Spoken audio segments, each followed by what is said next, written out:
Today we're talking about knife safety and some carving techniques.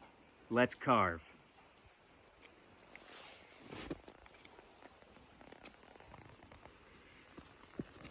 This video is for you and for your kids and for you to teach your kids. Get some knives, let's carve. When Daniel C. Beard wrote this book, he lamented that kids these days don't know how to use knives safely. This was over 100 years ago. I am actually a big fan of letting kids handle knives. I think that it teaches responsibility and risk management. Kids honestly need that. So if you are afraid of your child handling a knife, then learn some knife safety, get a project. A sharp knife is gonna be way safer than a dull knife. The reason is dull knives, you just have less control. You're gonna have to be putting more pressure for that knife to do what you want it to do. A knife that's really sharp and can just slice through things is just a more effective tool. You need to make sure your knife is sharp, learn how to sharpen a blade, and then once you get that blade sharp, you'll get a leather strop and strop that thing, the thing the barbers use, right? That's gonna keep your blade maintained after every use. Cuts do happen. Get a first aid kit and just be ready if you do cut yourself. If I cut myself, I immediately just grab that and apply pressure on it. And I get up and I go calmly find a first aid kit. Another thought on that is you can let it bleed out for a moment just to get foreign matter to bleed away and get out of your cut. But if you grab it immediately, you can go clean it with some clean water. When you want to hand somebody a knife, there's a proper way to do it and an improper way. The way we do this is I transfer the blade handle to you. I'll hold the blade and I'll hand that to you. Do not stab your knife into the dirt. Do not use it in the fire to get your food out. And don't catch it when you drop it. When you drop it, let it drop. What kind of knife are you gonna use? So I've never been in a situation where I'm only allowed to have one knife. I generally carry 2 to 3 knives with me in the woods. Down here, I'll show you some examples. I generally like to go for a bigger belt knife, like one of these. Here's a couple Condors, and then this one is one that my brother made for me, Lambert Blacksmithing. And I like to do something smaller with a really small, lightweight, nimble blade, like something like this. This is gonna be great for whittling. This is a Mora 106, I believe. But there's a lot of different options. A lot of people just like a classic Mora Companion. That's a great all-around knife. And these kind of knives can do a lot of finer work. We're gonna talk about pocket knives for a minute. So some pocket knives or jackknives, folding knives, like this little Kershaw lock, right? That's locked solid. But knives like this, they do not lock. So just be aware, if you're gonna be using something like this, you do not want to be pushing down with your thumb on there because you're gonna push that right into the finger, okay? Knives like this, for some parents, I've heard them ask like, I wanna get my kid a knife, but this looks like this big scary thing. A knife like this with a good handle on that, you have a lot of control and comfort. You're going to be able to carve really well with something like that versus something like this, that there's nothing wrong with this knife, but it definitely is a lot smaller, even on your kids' hands. Some people are intimidated by knives that don't have a guard. So there's no guards on these knives, right? What I mean by that is a finger guard right here. So people fear that while they're carving, their finger is going to slip over and cut themselves on the blade. I've never had that issue. Even Morris Kohansky talks about how that's a non-issue and that knives, the only real reason for a guard is for stabbing. So if you feel more comfortable, get one of these. This is a Mora 511 basic. We're doing knife work today.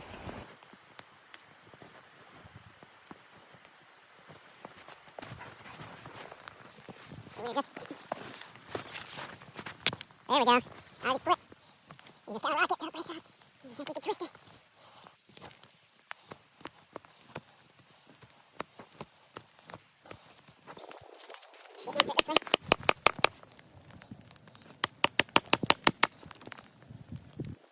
Definitely cold once you slow it down.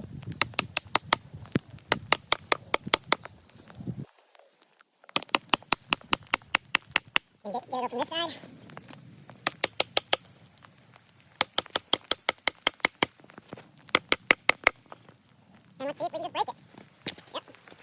We're ready to carve, but we need to make sure our area is safe. So the first thing we're gonna do is we're gonna check our blood circle, also known as our blood bubble, which is pretty macabre, I must say so. And all we're gonna do is we're gonna put our hands out and we're gonna make sure that there is no friends or anybody within our immediate area. If someone comes into our immediate area, we need to sheath our knife and talk to them about knife safety. Next, we have our triangle of death, which is our groin and our major artery here that would be very dangerous if we cut into. So for that, we're either gonna carve out here, out past it with our elbows on our knees. We're gonna carve over to our side like this, or we're gonna carve either on a table or a log, right? Just down on here. This is my blood circle. Get out of my blood circle, Bones! Bones, you're in my blood circle! You're getting all riled up! All right, for real, get out of here. The first thing we're gonna do is just what we call a push cut. You don't really need to know this. It's kind of the self-explanatory cut, right? The blade goes down and we're just cutting with that little part of the blade. We're pushing it down the wood, okay? Now you could do it like that with my right hand pushing off the wood, or I could do it with my left hand, the material coming towards me. I actually probably do a little bit of both when I'm not thinking about it. So we can also do it where if I want to take the material down, I can just use the thumb of my other hand to just push. So I find myself doing this a lot. Over time though, you will wear yourself out and get some blisters on your hands. So that's a push cut. The other thing we'll learn is a slice, which is just using more of the full part of the blade, right? From here on down. Okay? So, see that? Next thing we'll do is a beaver cut, or we call a rose cut. So if I got this piece of wood and I want to just take off some of it, I want to break off this end, I can use my thumb, push this down. You're just kind of cutting little flakes off all the same direction. So we went all the way around, but then I can go a little deeper, make another layer inside there. And I'm kind of pushing my blade like this, okay? Until it's almost broken, or until you get it, you can feel it's getting like less and less down there. And then I could just break it off when it gets really close, or I can keep carving it. So that's the idea of it. Basically, it looks like a rose, okay? So pretty. I'll put this in this will be my little, what do you call those things? My little rose. I can do that same with my thumb, keeping these fingers out of the way, because that's going to be a good one if you're carving a steak. You want that flat, okay? So now we got it flat there. And I'm going to do my stop cut over on my work area here. So the first thing I'm going to do is I'm just going to press my blade into the wood. I basically don't want to carve down in here. So this is really good for whittling and stuff if you're trying to have a distinctive line. And then I'm just going to carve into that stopping point, not too deep. It's going to look like that. And then we can come back up here, apply pressure, and have a nice clean cut like that. And if we need to keep going, if we're doing this for a primitive trap, yeah, we might need to go a little deeper and keep going into it, okay? Look good?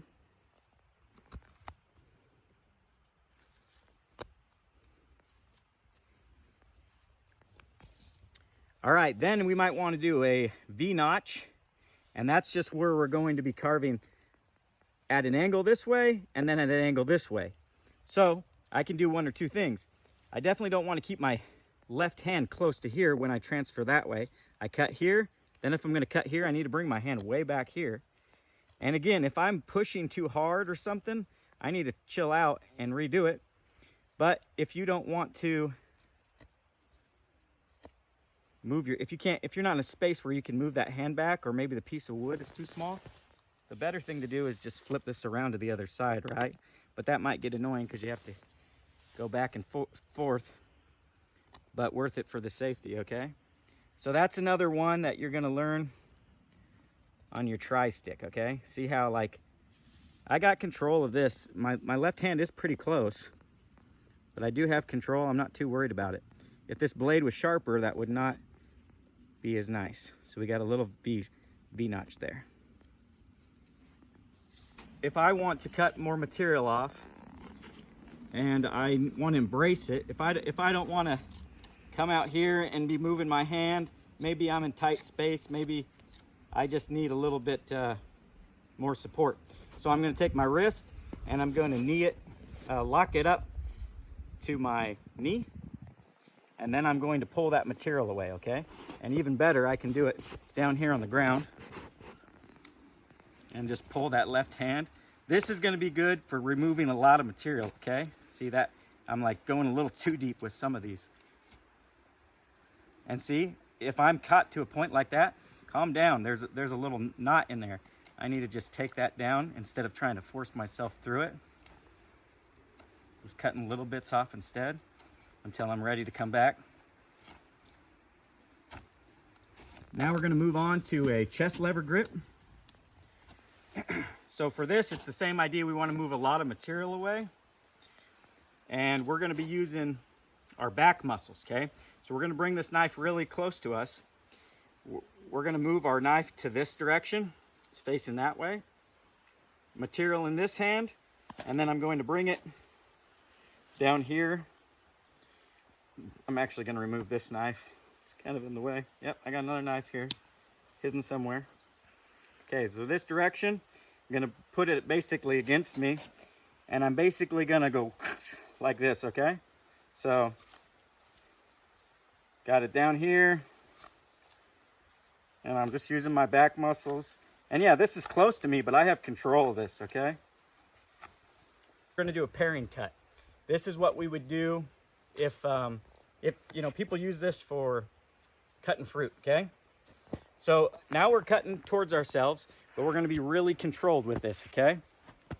So if we're brand new and we're kids, maybe we're not gonna do this one at all because this is a little slightly more advanced, okay? So yeah, like you see people cut an apple or a pear or whatever. So we're gonna put our thumb of the hand we're using down below, and we're gonna slowly just take off little bits. We're not trying to take off a lot of material with this, but we're just bringing our hand in. And yeah, you see when the knife kind of slips or whatever, it goes above our thumb. And if you weren't controlled or you were catching a knot, you might make a mistake. So if we can't be controlled, we are not going to do this paring cut, okay? See, that one wants to take off more material, but I just kind of slowed down, not try to force it in it. Okay, and then the other thing is if we want to cut towards ourselves, maybe we're doing this for like if we're carving a spoon or something, we can put the material against us like this, and we're just going to be carving little bits off of this, okay? Now this is good. This is safe because if I slip, my wrist or my fist will hit my chest, right? So, like that. I'm not coming in here and trying to get the edge and turning my knife towards myself. I'm just keeping it straight, taking off material, and then it hits my chest like that. Go get a stick that's easy to carve, and we're gonna make what we call a tri-stick. We got all these different cuts in here that all have different purposes. You might use that for a stake. You might use this if you're making a pack. This if you're doing a trap, bow drill, a trap. This is a pot hanger. That is your stake. So we got all these different. You practice this at home, and then when you're out in the wild, you know how to use your knife because you've been sitting here practicing. So we call this a tri-stick. Okay, on a serious note, I am super grateful as a child that I was given a knife to learn how to carve and do stuff. If you've completed this video, I highly suggest that you go and you carve a tri-stick, carve a spoon, a bow drill set, a stake, a deadfall trap. Just go carve something. More importantly, go teach someone else how to carve. Let's not live in a time where people don't know how to handle knives well. Thank you so much for watching. I really appreciate it. And thanks for being my friend.